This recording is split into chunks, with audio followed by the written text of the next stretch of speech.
Скъпи приятели, днес в този празничен ден ще ви изтегля послания каква шега ще научите, какво всъщност така ще ви накара да се усмихнете и да се зарадвате на живота. Първото послание е свързано с това, скъпи приятели, че вие като цяло ще промените своите мисли, но ще разберете, че и мислите на вашия човек са променени и всичко така негативно си е тръгнало от вашия живот, така че това няма да е шега, ще бъде самата истина.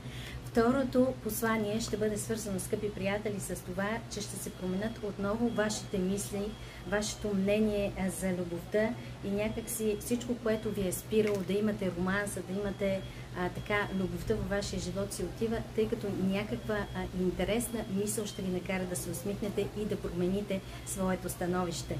И третото послание е свързано с това, скъпи приятели, че вие като цяло ще се измените, ще се променяте като човек и ще погледнете към любовта с съвсем различни очи, тъй като някаква информация ще ви накара да преосмислите всяка една ситуация до този момент.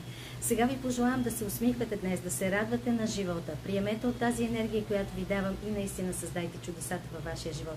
До скоро!